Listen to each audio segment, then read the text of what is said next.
Okay, so I'm just going to put a few quick notes in the little box in the upper left so you don't forget the notation.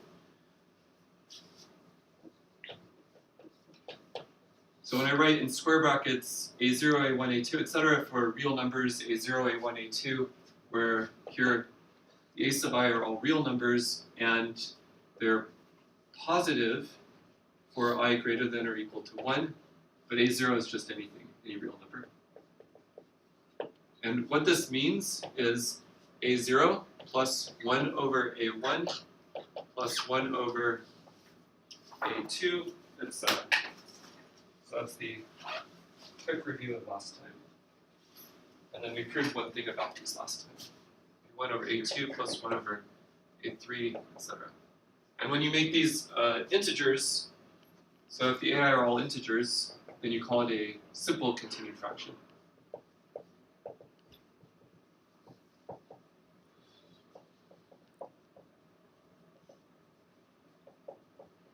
But they don't have to be integers. It's a different way of representing numbers, very complementary to decimal expansions of real numbers. Every real number has a decimal expansion. That's not unique necessarily, like 0.99999 and 1.0000, etc. Those are two different decimal expansions for the same number. Similarly, every real number has a continued fraction expansion, and it's not necessarily unique. So that's what we're going to do in a second is I'm going to tell you how to write down that expansion. The other thing that we proved last time is I defined a sequence of numbers Pn and Qn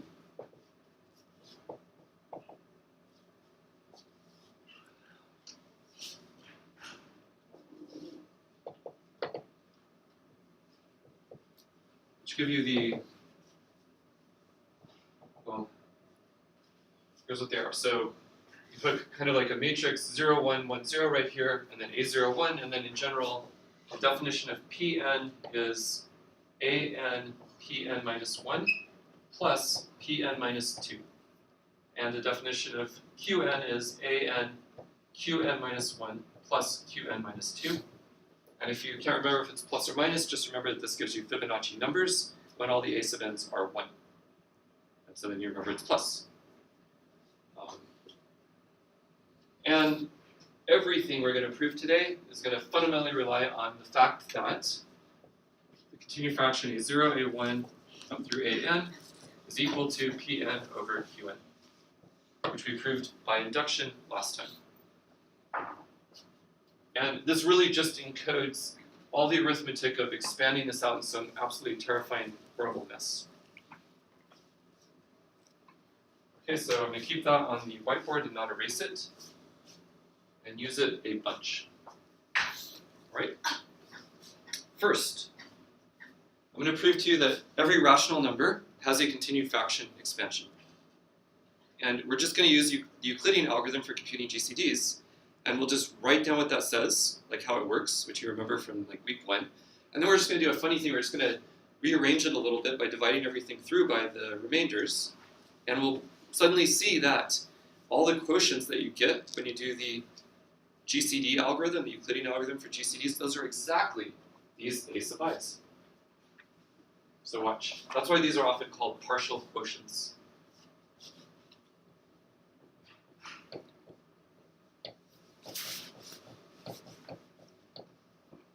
Okay, so here's the claim.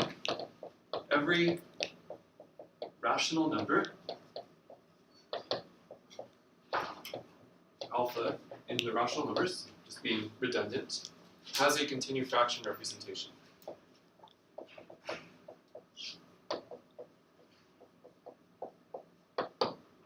This is not obvious. It's if there's, we have to really prove something because it's clear that any continued fraction, a simple continued fraction.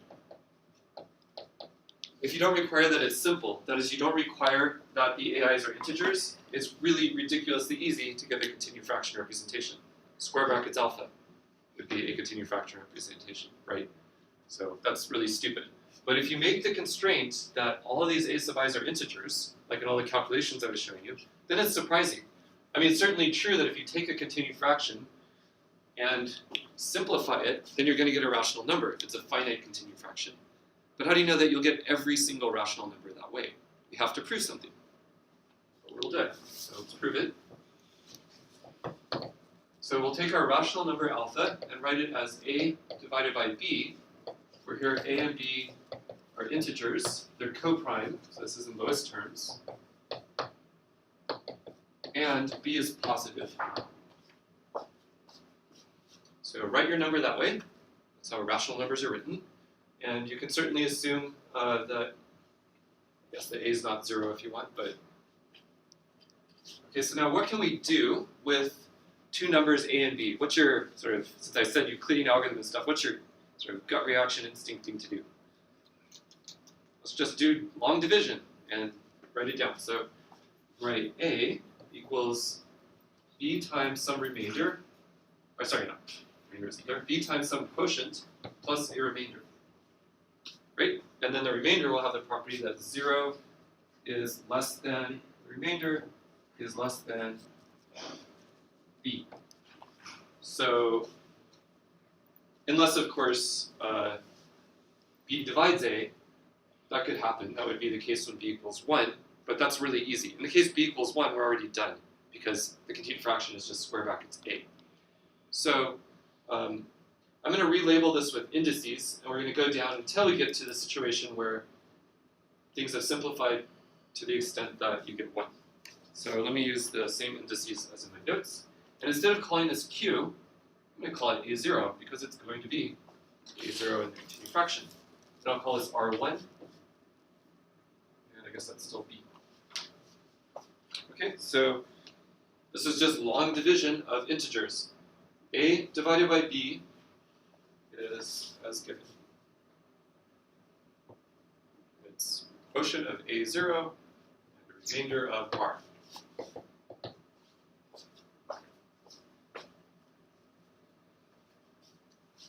Okay, now let's do this again.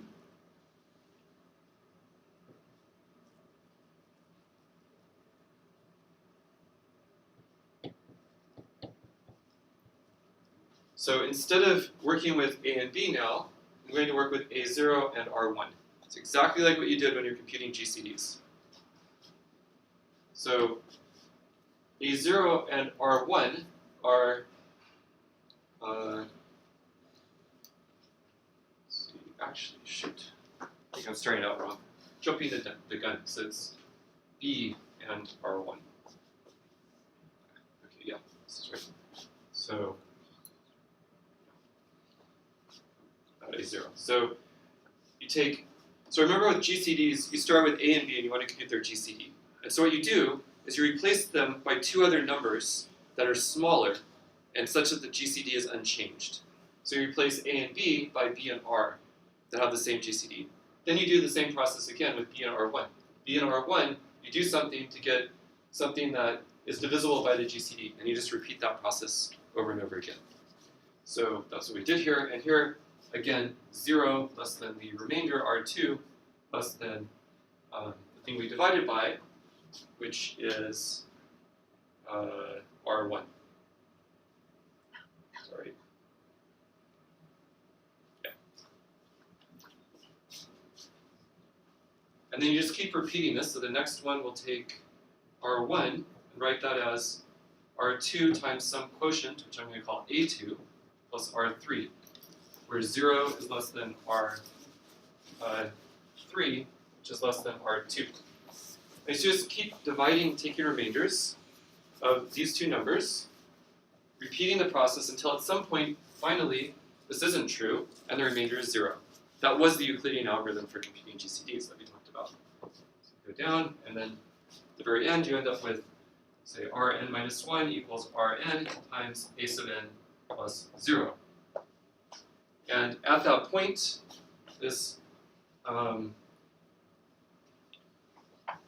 say that, so at each point the remainder, well, okay, at this point, right before we did this, we had rn less than rn minus 1. But also at this point, rn divides rn minus 1. And so they have to, so Rn has to be 1. And it's also the GCD of A and B. I mean, it's kind of silly because I'm starting out assuming that A and B have GCD 1, then I'm running the algorithm to compute the GCD of A and B. Of course, I'm going to get 1 at the end, which is what I get there. But the neat thing is the following. So this is the sequence of steps in computing the GCD. But now look what happens. I'm trying to find a nice representation for A divided by B. If I just take the very first row of long division with A and B and divide through by B, I get a representation for A over B. Look. So just divide that first thing through. I get A divided by B is equal to A0 plus R1 divided by B. Just divide both sides by B. But I can now kind of make this look continued fraction-ish by going A0 plus 1 over B over R1. Can anybody see anything on the board that might tell us a nice way of thinking of B over R1? Line 2. Yeah, line 2, right here. Divide this side, this line through by R1, and you end up with something nice, a nice representation for the next thing. So it's A0 plus 1 over. We want to replace this by something nice.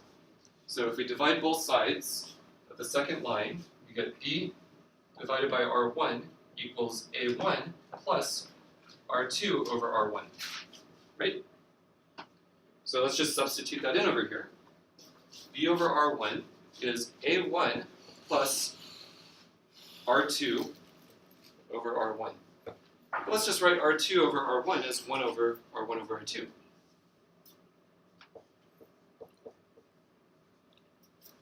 Can anybody see anything on the board that looks at all like R1 divided by R2? Third line. Yeah, the third line.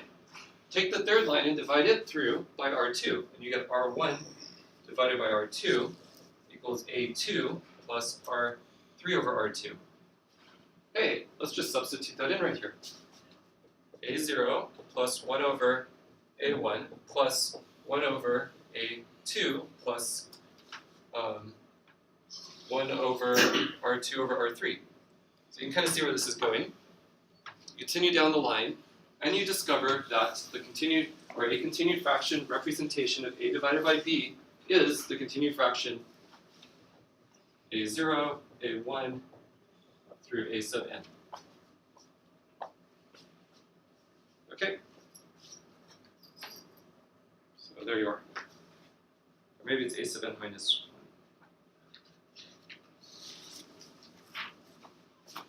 It has to be this. So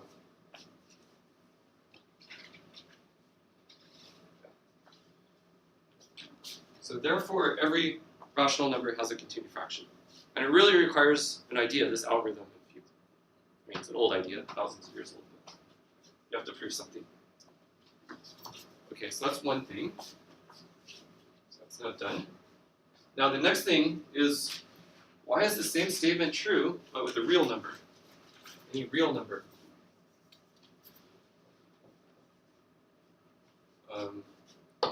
This is also true. It's a little harder to prove, so I'll call it a theorem. But it's also true. It's a completely different argument.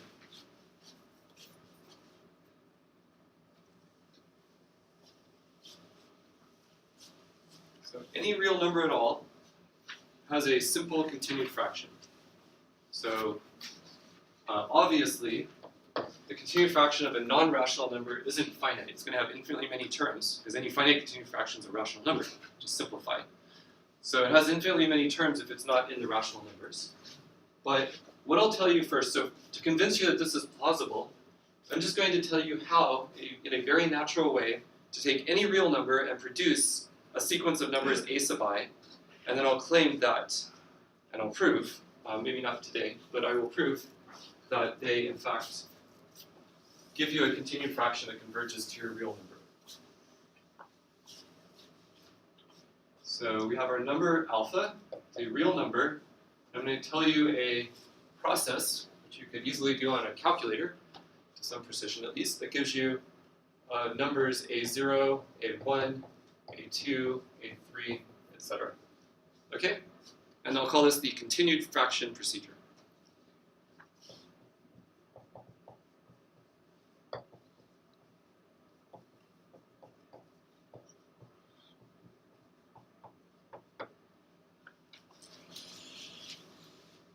Okay, so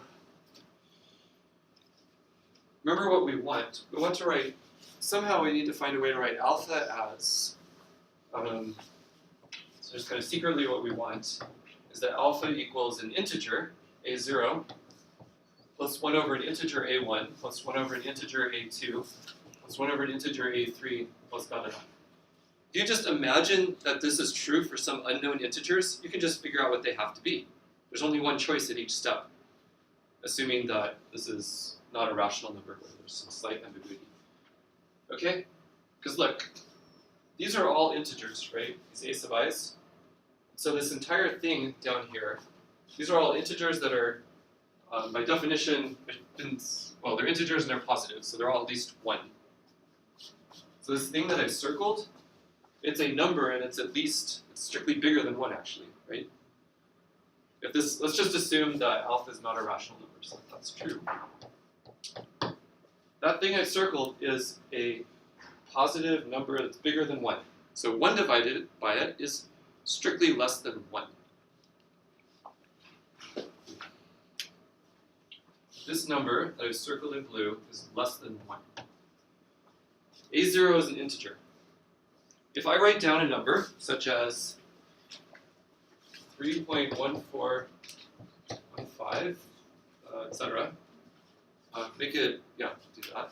And I say that it's an integer plus something that's strictly less than 1, say call it t0, where t0 is a real number that's positive and less than 1. Can you tell me what a0 has to be? 3. 3. It can't be 2, because then t0 would be like 1.1 something. It can't be 4, because then t0 would be negative. There's only one choice. a0 has to be 3. So, here's how you do it. To get the continued fraction of a real number, you just take your real number, take its floor. That is, you take the, unless it's negative, it's a little trickier, but for a positive number, you just take the number right before the decimal point. That's the floor. This is equal to the floor of alpha.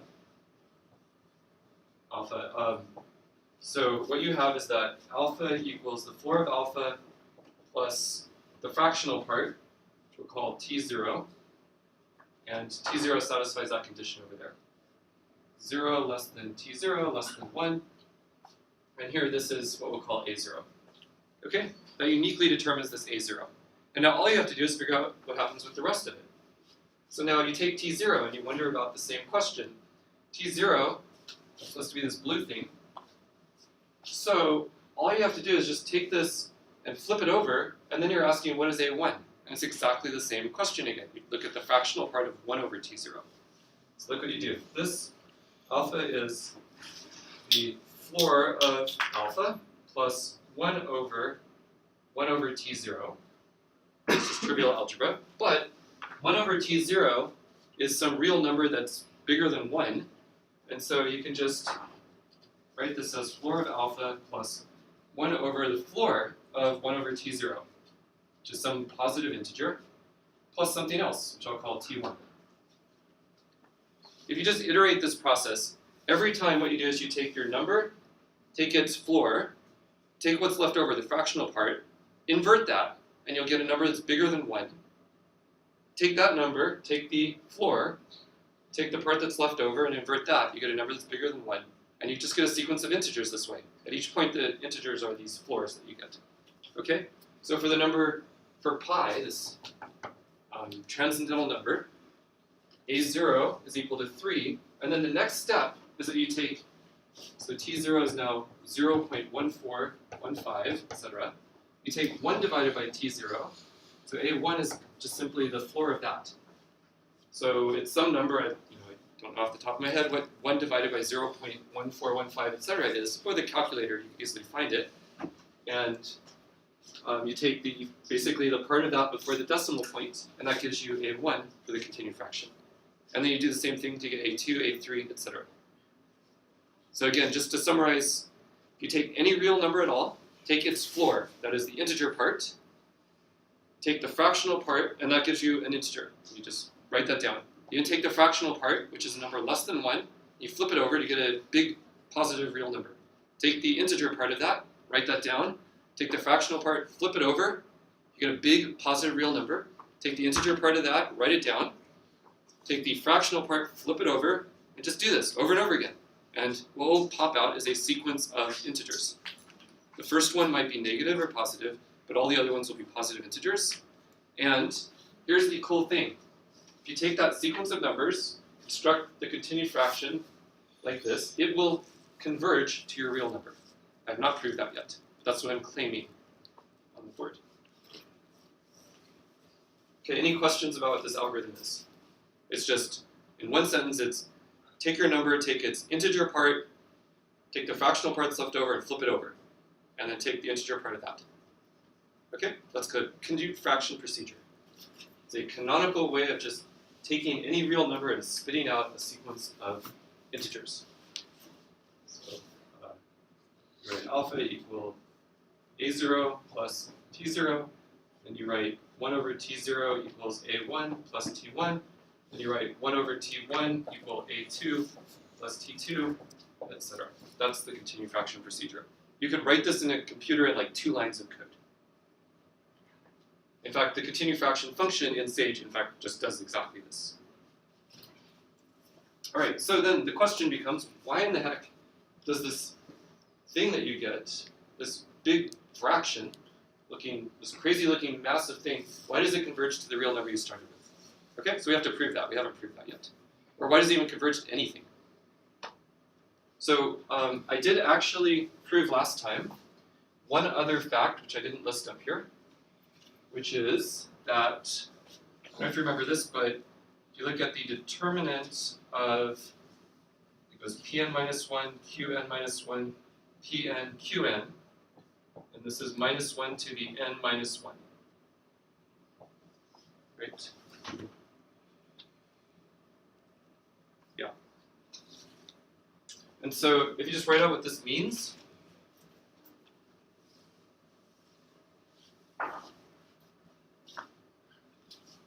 it tells us that, I'm just rewriting what this determinant is, it's Pn minus 1 Qn minus Pn Qn minus 1. That's minus 1 to the n minus 1. But if you divide both sides by Qn times Qn minus 1, then you get the following.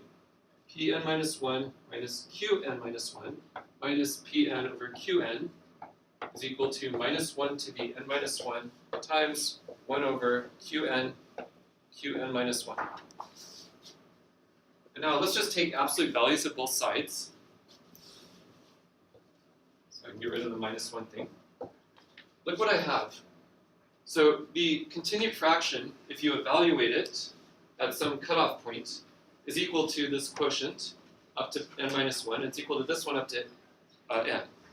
And the difference of two of them is 1 divided by Qn over Qn minus 1. Qn times Qn minus 1 is a really big integer. And given how these are defined and the fact the ANs are all positive after the first one, these are like Fibonacci numbers, so they grow like rabbits, literally. They get very, very large, very quickly. So this is getting very large very quickly, so 1 over it's getting very small, so the difference of successive terms in the sequence are getting very small. And that's almost enough to see that this is a Cauchy sequence so that it converges quickly. And we'll do more later, but this should convince you that it's highly likely that this is going to converge quickly, and then it's just a calculation to see that it actually converges to this alpha rather than some other weird number that has nothing to do with alpha. Okay, so this is just why the continued fraction converges quickly. The successive terms are incredibly close to each other.